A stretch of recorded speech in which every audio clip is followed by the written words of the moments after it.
I have so many things to say, and I hope I don't take too long to say them to you.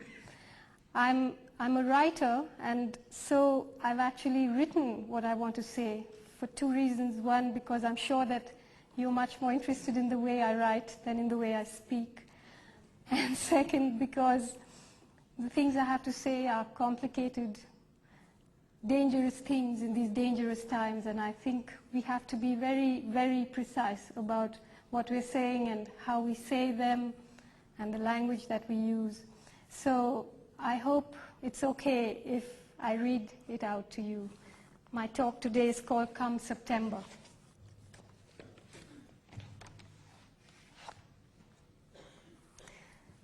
Writers imagine that they cull stories from the world. I'm beginning to believe that vanity makes them think so, that it's actually the other way around. Stories cull writers from the world. Stories reveal themselves to us, the public narrative, the private narrative.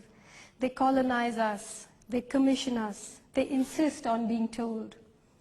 Fiction and non-fiction are only different techniques of storytelling. For reasons that I don't fully understand, fiction dances out of me, and non-fiction is wrenched out by the aching, broken world I wake up to every morning. The theme of much of what I write, fiction as well as non-fiction, is the relationship between power and powerlessness, and the endless circular conflict they're engaged in. John Berger, that most wonderful writer, once wrote, "Never again will a single story be told as though it's the only one." There can never be a single story. There are only ways of seeing. So when I tell a story, I tell it not as an ideologue who wants to pit one absolutist ideology against another, but as a storyteller who wants to share her way of seeing. Though it might appear otherwise, my writing is not really about nations and histories. It's about power, about the paranoia and ruthlessness of power, about the physics of power. I believe that the accumulation of vast, unfettered power by a state or a country, a corporation or an institution, or even an individual, a spouse, a friend, a sibling, regardless of ideology, results in excesses such as the ones I will recount here.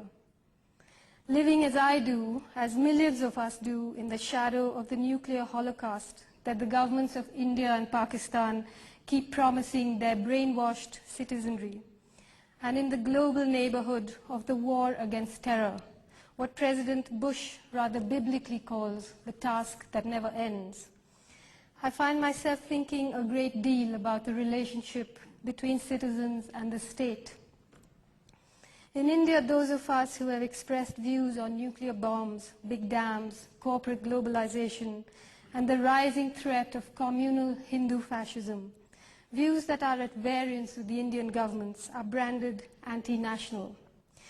While this accusation doesn't fill me with indignation, it's not an accurate description of what I do or how I think. Because an anti-national is a person who is against his or her own nation and by inference is pro some other one.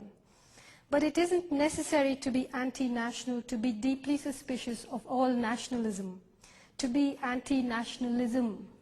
Nationalism of one kind or another was the cause of most of the genocide of the 20th century. Flags are bits of colored cloth that governments use first to shrink wrap people's brains and then as ceremonial shrouds to bury the dead.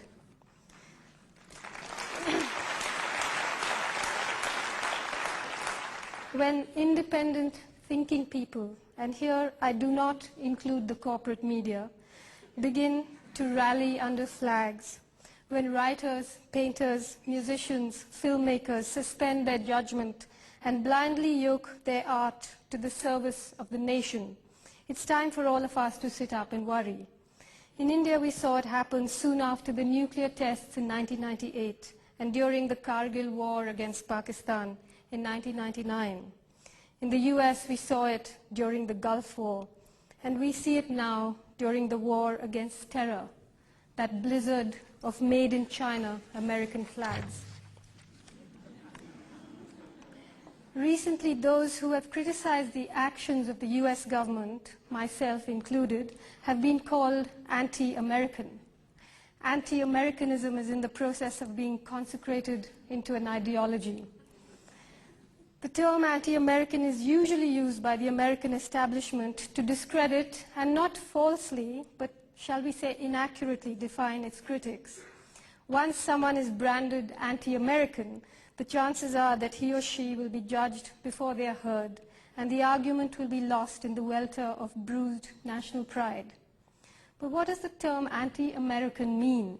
Does it mean you're anti-jazz, or that you're opposed to free speech, that you don't delight in Toni Morrison or John Updike, that you have a quarrel with giant sequoias? Does it mean that you don't admire the hundreds of thousands of American citizens who marched against nuclear weapons, or the thousands of war resistors who forced their government to withdraw from Vietnam? Does it mean that you hate all Americans?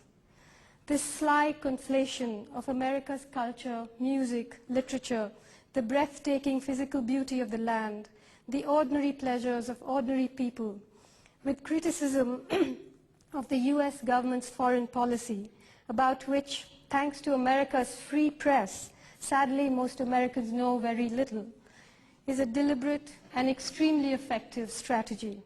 It's like a retreating army taking cover in a heavily populated city, hoping that the prospect of hitting civilian targets will deter enemy fire. But there are many Americans who would be mortified to be associated with their government's policies. The most scholarly, scathing, incisive, hilarious critiques of the hypocrisy and the contradictions in US government policy come from American citizens. When the rest of the world wants to know what the US government is up to, we turn to Noam Chomsky, Edward Said, Howard Zinn, Ed Herman, Amy Goodman, Michael Albert, Chalmers Johnson, William Bloom, and Anthony Arnov to tell us what's really going on. Similarly,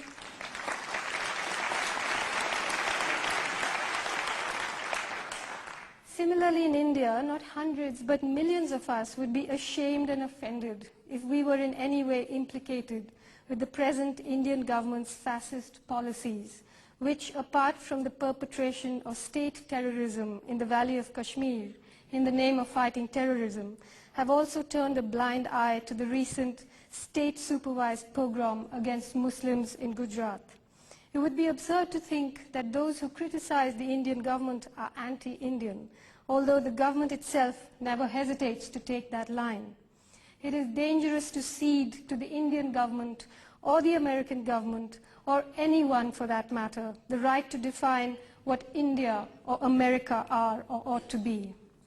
To call someone anti-American, indeed to be anti-American, or for that matter, anti-Indian or anti-Timbuktuan, is not just racist, it's a failure of the imagination. An inability to see the world in terms other than those the establishment has set out for you. If you're not a Bushi, you're a Taliban. If you don't love us, you hate us. If you're not good, you're evil. If you're not with us, you're with the terrorists.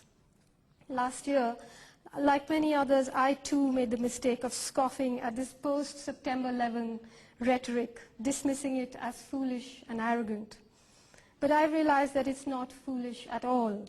It's actually a canny recruitment drive for a misconceived, dangerous war. Every day I'm taken aback at how many people believe that opposing the war in Afghanistan amounts to supporting terrorism or voting for the Taliban.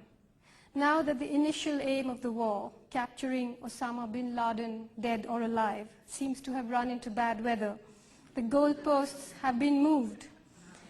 It's being made out that the whole point of the war was to topple the Taliban regime and liberate Afghan women from their burqas. We are being asked to believe that the US Marines are actually on a feminist mission.